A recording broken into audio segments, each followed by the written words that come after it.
এবারে মনে হয় সর্বোচ্চ পূজা মণ্ডপে রাজনৈতিক নেতারা ডোনেশন দিচ্ছে বিভিন্ন, দেখলাম 10,000 থেকে 20,000 থেকে শুরু করে প্রচুর পরিমাণে ডোনেশন আপনিও তো দিচ্ছেন। এবং না, আমি ইন্টারেস্টিং হচ্ছে ইসলামিক দলগুলো বেশি দিচ্ছে ইদানিং, দেখছি যে পূজা মণ্ডপে তারা প্রচুর দিচ্ছে। একটি পক্ষের ইন্ধন থাকতে পারে বলে মনে করছেন পার্বত্য চট্টগ্রাম বিষয়ক মন্ত্রণালয়ের উপদেষ্টা সুপ্রদীপ চাকমা। তিনি বলেছেন যে আন্দোলনের নামে সহিংসতা তৈরি করতে একটি পক্ষ অর্থায়ন করছে। আমি নিশ্চিত কেউ না কেউ এদের পিছনে অর্থায়ন করছে। যারা আন্দোলনে অংশ নিচ্ছে তারা বয়সে অনেক কম, তাদের পক্ষে গাড়ি ভাড়া করে দীঘিনালা পানছড়ি থেকে জেলা সদরে আসা সম্ভব না। আপনার কাছে একটু জানতে চাই, এই তৃতীয় পক্ষ আসলে কারা? আমাদের এখানে প্রায় আমরা বলি যে আমি জানি এটা ষড়যন্ত্র, তো আপনি জানলে আপনি বলেন কারা ষড়যন্ত্র করছে, তাই না? আমাদের এখানে বলার অথরিটি কে? বলার অথরিটি তো সরকার। সরকারের মেকানিজম আছে, তার গোয়েন্দা সংস্থা আছে, তার নানা ধরনের ডিপ স্টেট আছে, নানা ধরনের মেকানিজম আছে তার মধ্যে। সরকারের প্রশাসন যন্ত্রে এগুলোর জন্য বাজেটও আছে, খরচও আছে।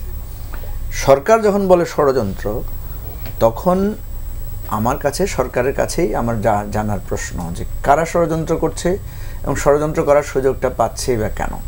দেখেন, আমরা যে যাই বলি, 3টা অমূল্য প্রাণ, তো বাংলাদেশের নাগরিক, তারা হারিয়েছে। তারা কি পাহাড়ি না, তারা সমতলী, তারা কি হিন্দু না মুসলিম, বড় কথা না, তারা আমার রাষ্ট্রের নাগরিক।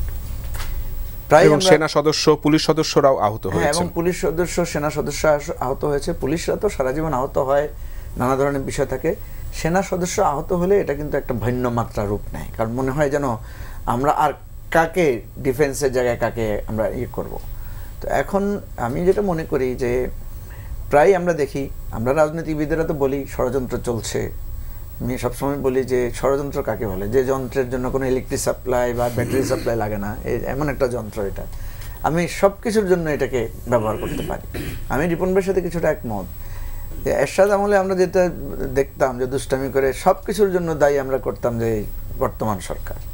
তা এখন যে কোনো কিছুই আমার অযোগ্যতা, ব্যর্থতা ঢাকা দেওয়ার জন্য আমরা সহজে বলি যে এটা ইলেকশন বানচালের একটা ষড়যন্ত্র। মানে ইলেকশন বানচাল আসলে করতে চায় কে, তাই না? আমরা তো দেখছি যে সবাই ইলেকশনে ঝাঁপিয়ে পড়েছে। পোস্টারে তো লাগানোর জায়গা পাওয়া যাচ্ছে না, ইভেন এক পক্ষের ছিঁড়াছিঁড়িও শুরু হয়েছে। পরশুদিন আমার কাছে একটা কমপ্লেইন আসলো যে আমাদের একটা পোস্টার ছিঁড়ে আরেকজনের পোস্টার লাগিয়েছে। তো তার মানে হচ্ছে যে একেবারে জায়গাও নাই। কেন লাগাচ্ছে? জায়গা নাই, আর কি করবে সে, একটার পর একটা লাগাচ্ছে। নির্বাচনের আপনি সোশ্যাল মিডিয়াতে গেলে দেখবেন যে হিউজ পরিমাণে ক্যাম্পেইন।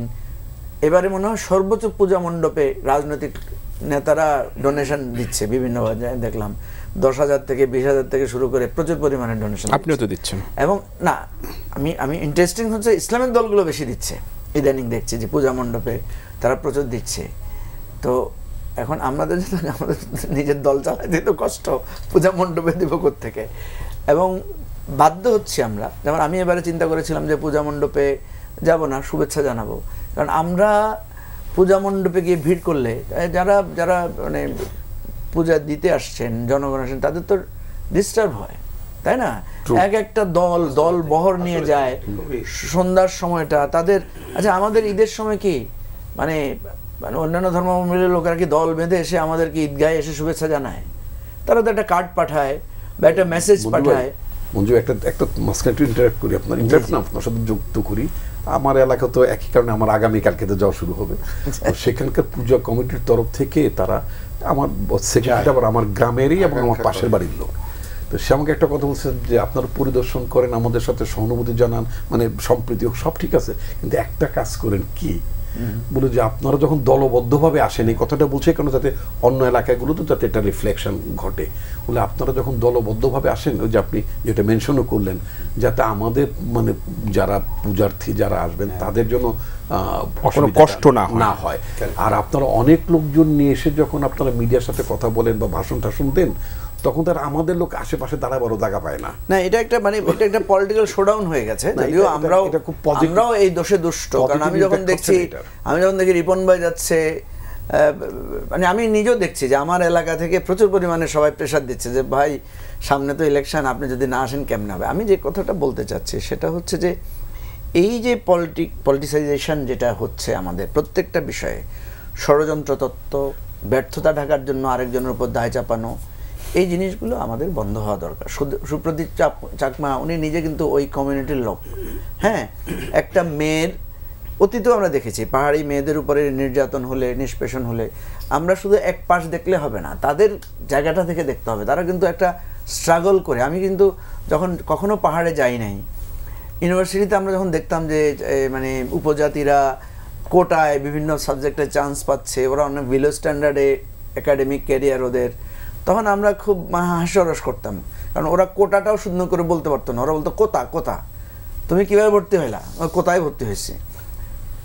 কিন্তু যখন আমরা পাহাড়ি এলাকায় গেলাম, তাদের জীবনযাত্রা দেখে যে কি একটা দুর্গম এলাকা থেকে এসে তারা যে স্কুলে পড়াশোনা করেছে, সুতরাং তাদেরকে সম জায়গায় আনার জন্য তো সুপেয় পানিরও তো অভাব, সুপেয় পানির অভাব, তাদেরকে তো অবশ্যই একটা আপনাকে এক ধরনের ফ্যাসিলিটি দিতে হবে। তো সেজন্য আমরা যারা এই বাংলাদেশের জনপদের মানুষ, আমাদের যারা দুর্গম জায়গায় বসবাস করেন, তাদের ব্যাপারে সহানুভূতিশীল থাকতে হবে।